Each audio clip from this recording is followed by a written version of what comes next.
So what number would be right above calcium here? Yeah, +2. What number would be right above the hydrogen? -1, right. So we're not writing the total contribution. Like, we're not going to say -2 and put it up here. All right, really important. I see students do this all the time. When you write oxidation numbers above the element to keep track of where the electrons are going, do not write the total contribution of all the atoms together above it. Okay, just write the oxidation number of one hydrogen atom, not both. Right, so contribution-wise, right, this is -2 overall, this is +2, and you combine them, they get 0, and that's how you get neutral. Right, but I'm not going to put this -2 up here. Right, this -1 is the oxidation number of one hydrogen. That's what I'm interested in looking at to track electrons. Okay, what about OF2? Oh, we already did that one. Anyway, I showed my hand there. But with OF2,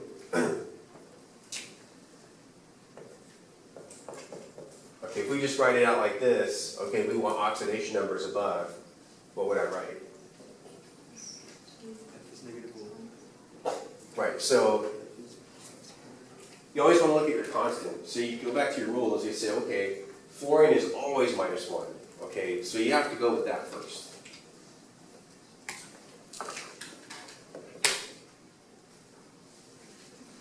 Right, so fluorine's always -1, and then that means oxygen has to be +2. Right, that's what you write. Okay, KMnO4, what's that compound called? Practice nomenclature as you're doing the rest. That's permanganate anion, okay, and potassium says potassium permanganate. So what are the oxidation numbers there? And so now we got three different types of atoms. We have to look at what are our constants. Okay, so do we have a rule for manganese? Not really, so we have to look at the others. What is potassium? Is that always a constant? Is that usually something? Yeah, potassium is always +1. Okay, so we can always say, okay, potassium is always +1. What about oxygen? Is that always something? Yeah, it's always -2 unless it's with a peroxide, but that's relatively rare. Okay. So we look at those two, and then we backtrack to the manganese. So from oxygen, we get 4 times -2, and so we get -8 contributing from oxygen. Of course, we get +1 from the potassium. What is our overall charge? 0. It's a neutral salt. Okay. So what? Solve for X, basically. Yeah, +7, right? So that means that this has to be +7 on my negatives.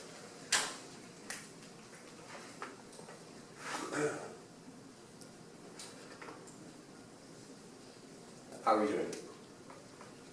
Feel like you're getting this? Try the next two on your own. See what you get.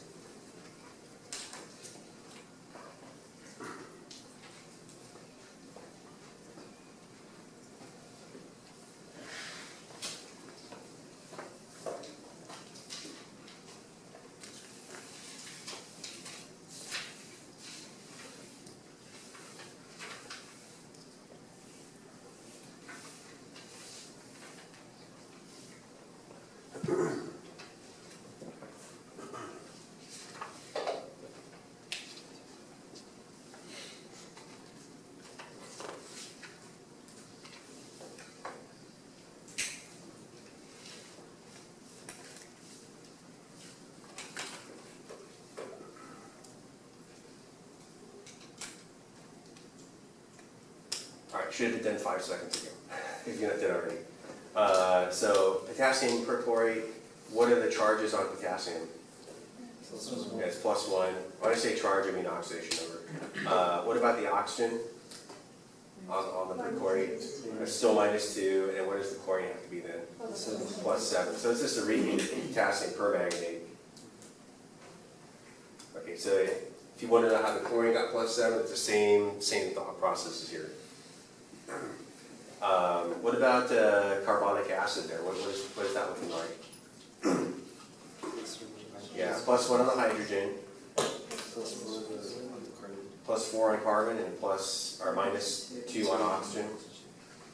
All right, so what you got, hopefully you got that. All right, so for H2CO3, we got +1 normally for hydrogen.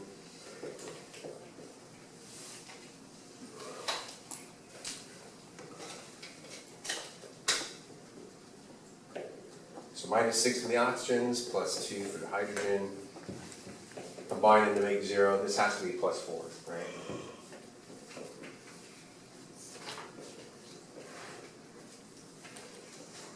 All right. So now we're ready to look at oxidation numbers and reactions. Now, based on what you observe in the change in oxidation numbers, you can determine if a compound is acting as an oxidizing or reducing agent. So the reactant that loses electrons is said to be oxidized and is called the reducing agent. So if a reactant loses electrons, what do you think is going to happen to the oxidation number? Is it going to become more positive or more negative? Think about losing electrons. If I'm losing negative charge, on the other side of the arrow, that means the oxidation number for that same element is going to become more positive relative to what it had in the reactants. Okay, so that's how you can tell if something is getting oxidized. And if it's getting oxidized, then you know it has to be the quote-unquote reducing agent. Why do they call it a reducing agent? Well, if something is losing electrons and it's getting oxidized, that means it's giving up its electrons to something else and it's reducing that something else. Okay? So, by analogy, you know, when you go and spend money, it's like you're giving up your electrons, you're oxidizing yourself, and you're making yourself age faster because you're thinking, oh man, all this money I'm losing by spending on money on things. So by analogy, you know, losing electrons leads to oxidation, right? Oxidation chemistry is why we age, right? So if you think about that, the more money you spend, the more you age. You just feel like, oh, I'm getting burdened by my debt. Hopefully not going into debt though. Okay. On the flip side, whatever's gaining those electrons, okay, is said to be getting reduced. Okay, and then you have that being the oxidizing agent because now it's taking the electrons away from whatever's giving up the electrons. So there's a few good different acronyms you can use for memorizing this. Loss of electrons, LEO, the line says GER, right? That's an old classic. GER, gain electrons is reduction. There's the old oil rig analogy. Oxidation is loss. Rig, reduction is gain, okay, of electrons. So you can try those acronyms out, see how you like them. If you haven't heard them already, most people have them. So LEO, the line says GER, or oil rig. That'll help you memorize what is reduction, what is oxidation. I like this diagram here. If you haven't seen this, so species getting oxidized, it's the opposite. It's like the reducing agent. Species being reduced is the oxidizing agent. So this oxidizing agent, it's stripping electrons away from something else, and so it's getting reduced. Okay. So just remember, you know, whatever's getting oxidized is the reducing agent. Whatever's getting reduced is the oxidizing agent. So just remember that opposite nature of things.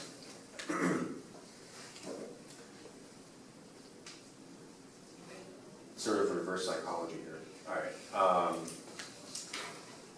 Questions so far? There's many different kinds of redox reactions. I'll just go through a few here, the most common ones. We have things called combination reactions, decomposition, combustion, displacement reactions, There's also another kind of reaction called disproportionation reactions. They're not as common, so I'll talk about them. All right. So for combination reactions, you probably heard some chemical 7. It's when you have 2 or more reactants forming one product. Okay, so another example of this would be pure aluminum metal reacts with bromine, and then it forms aluminum bromide, it forms a salt. Okay, magnesium burns in oxygen to give you magnesium oxide. So salts, the reason why salts are so stable and why you can put them on the shelf and have them last forever is because they come from very favored oxidation processes, okay, redox processes. So these products are favored, these tend to want to react. You know, so if you threw bromine in with aluminum, it would react. You get aluminum bromide. So how can you tell what's being oxidized and what's being reduced? So, you may have the oxidation numbers already written in your notes there, but if you look at the oxidation numbers, aluminum is a pure element, so it gets an oxidation state of 0. Bromine is a diatomic element, so it also gets an oxidation state of 0.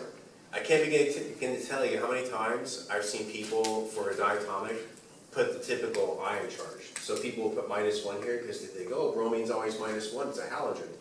But it's in the diatomic form, so now it's as a pure element, it gets 0. For oxygen, they'll say, oh yeah, O2, it's -2, right, for oxygen. No, but it's a pure element. All right, it gets 0. Now you can see the change in the oxidation numbers here. Aluminum is now +3, and now as a salt, the bromide ion is -1. So if you look at aluminum going from 0 to +3, did aluminum get oxidized or did it get reduced? It got oxidized. Usually metals are the things that get oxidized. Okay, they tend to form cations. Okay, have you ever seen aluminum 3-, right? Have you ever seen iron 3-, all right? Have you ever seen sodium -1, right? You know, usually with the metals, virtually 100% of the time, it's always cations coming from the metals. So going back to metals, non-metals in the periodic table, okay, the metals are always going to be oxidized. And then the non-metal, bromine, okay, going from 0 to -1, clearly the bromine got reduced, right? It gained an electron. So by looking at the oxidation numbers, you can tell which are the oxidizing and reducing agents. So is aluminum an oxidizing agent or, excuse me, a reducing agent? It's a reducing agent because it's getting oxidized. All right, and then the bromine, is that the reducing or oxidizing agent? That's got to be the oxidizing agent because it's getting reduced. Right, it's taking electrons away from the aluminum. So remember the opposite correlation there. Same thing with magnesium burning in oxygen, right? Magnesium, pure metal, 0. Oxygen, pure element, 0. But now you look at the salt, now it's +2 for magnesium, -2 for oxygen. Oxygen, clearly going from 0 to -2 is gaining electrons, it's getting reduced, therefore it is the oxidizing agent. Okay. By the way, oxygen is always an oxidizing agent. Like, it kind of makes sense, right? Things react with oxygen, they get oxidized. Magnesium reacts with oxygen, it got oxidized. You know? So by tracking the change in the oxidation number going from one side of the arrow to the other, that's how you can tell if things are getting oxidized or reduced and whether or not they're a oxidizing or reducing agent. What if I said a statement like this? What if I said magnesium oxide is the reducing agent? Would that make any sense? Or what if I said, yeah, aluminum bromide, that's the oxidizing agent? So occasionally I'll have a student that'll not really pay attention to the word agent. Okay, these on the right side of the arrow, they are products, not reactants. And another word for reactant is reagent. So you can only have reagents acting as oxidizing and reducing agents. You can't list a product as an oxidizing agent or reducing agent. It has to be a reactant. All right, so, but occasionally I'll see someone who tries to label it as such. Here's some decomposition reactions.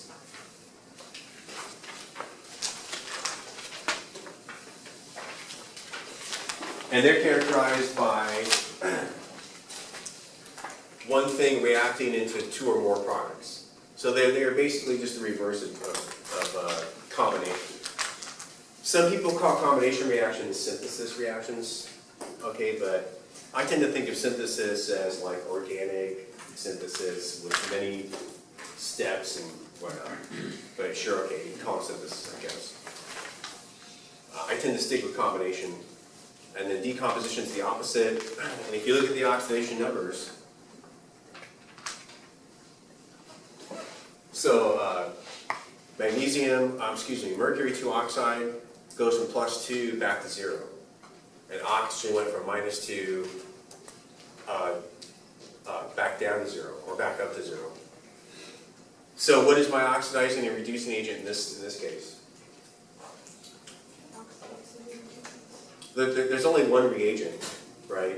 So at that point, you just have to list the individual metals, or elements, excuse me. So for a decomposition reaction, because there's only one reactant, at that point you have to mention the elements themselves as the oxidizing or reducing agent. So mercury going from +2 to 0 got reduced, so therefore the mercury would be the oxidizing agent, and the oxygen would be the reducing agent. But typically, I don't know, with decomposition, it's sort of weird because it's only one reactant. So typically with decomposition reactions, the type of questions you'll see are what element is being oxidized or reduced, or which element is being oxidized or reduced, not so much what's the oxidizing or reducing agent, because listing an element by itself is sort of weird, right, for listing as an agent. Same thing with all these. Here's potassium chlorate. Notice how we did potassium perchlorate. Potassium had a +7 oxidation state, but now it's got a +5 because now it's one less oxygen, right? But you can see how the oxidation numbers change, right? Oxygen goes from -2 to 0. It's getting oxidized. Chlorine's going from +5 to -1. It's getting reduced.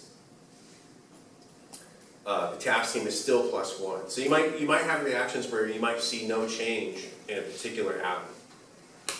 Right, you might see that. So don't freak out if you see that.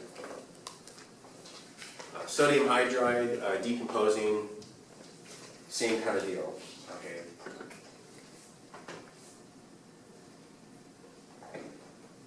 Now combustion chemistry, probably the most common when we talk about explosive redox chemistry.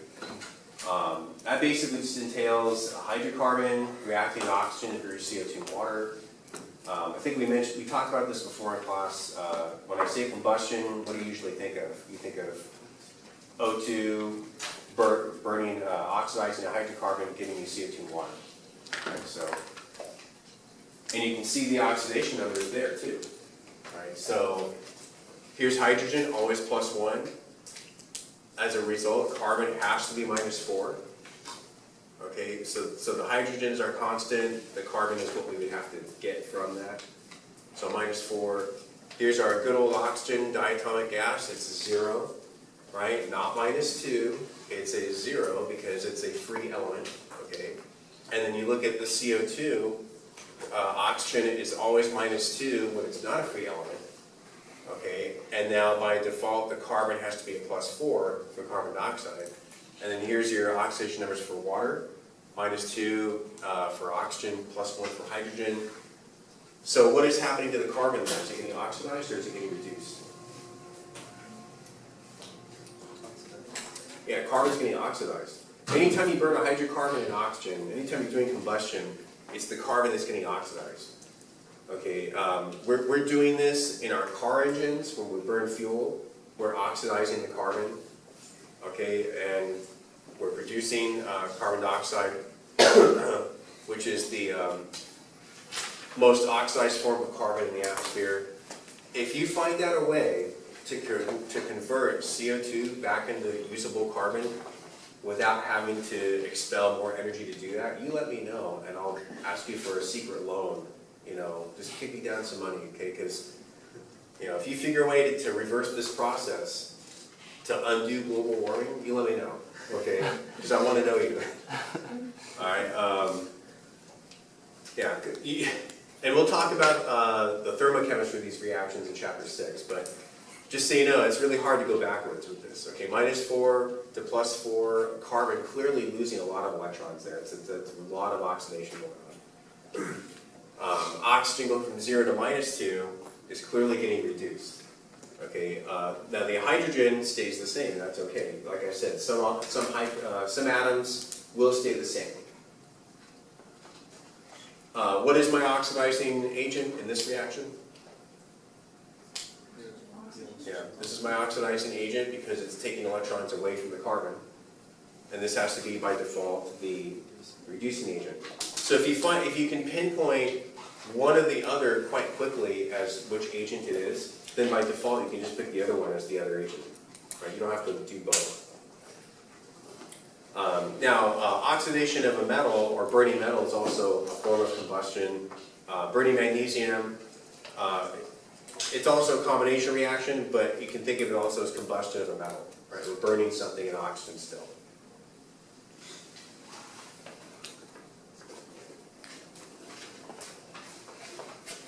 All right. So combustion reactions, let's see. We have actually 3 different kinds of displacement reactions. Now you're thinking like double displacement for precipitation, right? But we have 3 different kinds of displacement reactions for redox chemistry. These are all called single displacement, okay, not double displacement. All right, so we've got hydrogen, metal, and halogen displacement. These here are examples of hydrogen displacement, okay? So hydrogen displacement because it's producing hydrogen gas. These are all very reactive, violent reactions here. Sodium metal and water, just like all alkali metals in water, produce hydrogen gas and a hydroxide salt, and it's very vigorous. Okay. Magnesium, solid, or any metal, any alkali metal or alkali earth metal with strong acid will also produce a very violent reaction. So a lot of redox chemistry, if you see an explosion, virtually 100% of the time it's redox chemistry, which is probably why it's the most exciting. I don't know. So again, what's happening to the metal? It's getting oxidized or reduced? Yeah, the metal's getting oxidized, just like here with magnesium. And then what's getting reduced?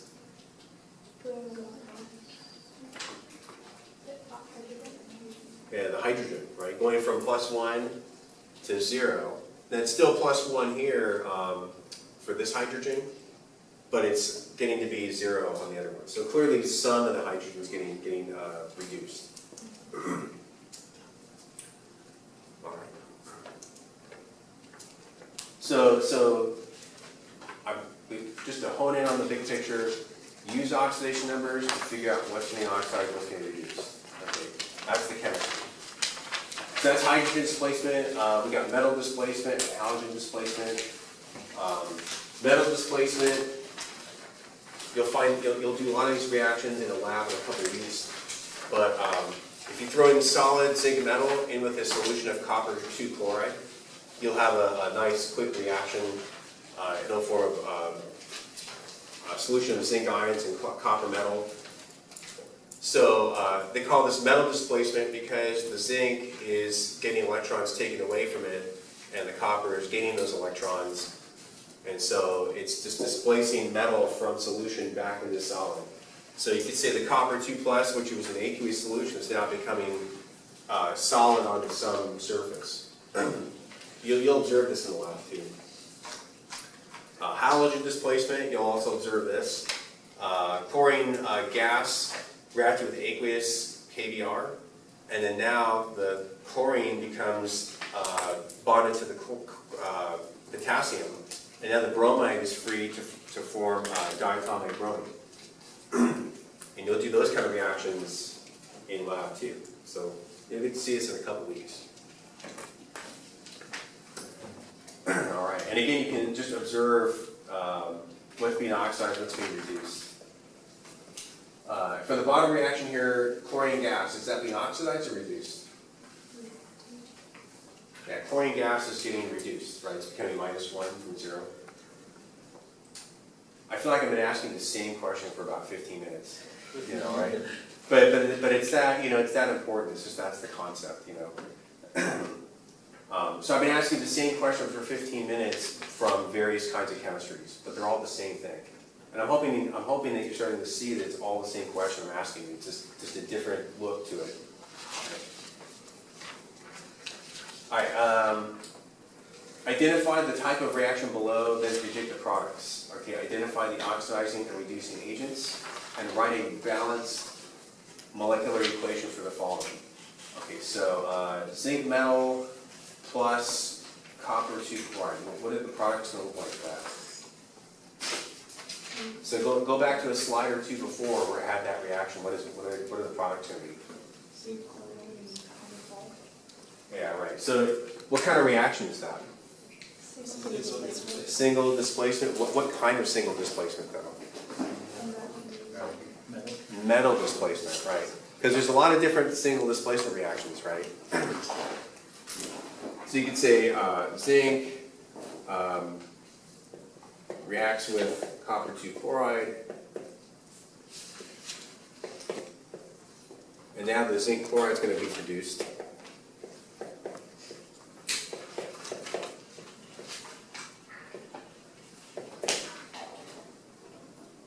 So that would be a balanced molecular equation, and it would be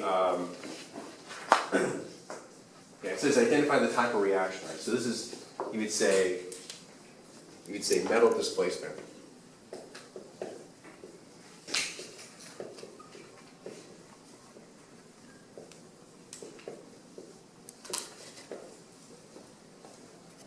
Okay. Professor, this came out of focus. That happens. It'll refocus. Oh, there it is. Oh, wait. Thank you. It's okay. Just leave it. It'll go. As long as I don't finish this problem in the next 5 seconds, we're okay. Okay, so this is metal displacement. What are the oxidizing and reducing agents? How do we tell? Oxidation numbers, 0, -1, +2. This is now +2, -1. Copper solid by itself is now 0.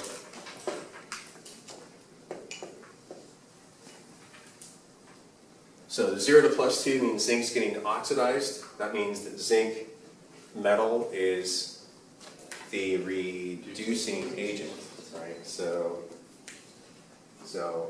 this is the, I'm just going to say here Ra, reducing agent. I like to call these the reagents of S.H.I.E.L.D., like the TV show Agents of S.H.I.E.L.D., but I call reagents of S.H.I.E.L.D. Okay. I know it's really cheesy, but it may help you remember, reagents have to be selected as the oxidizer reducing agent. Copper going from +2 to 0. So that means that copper 2 chloride is the oxidizing agent, the OA. All right.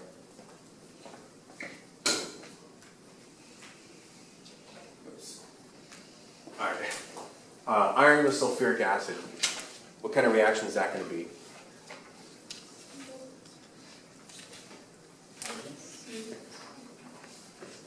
So iron solid with sulfuric acid.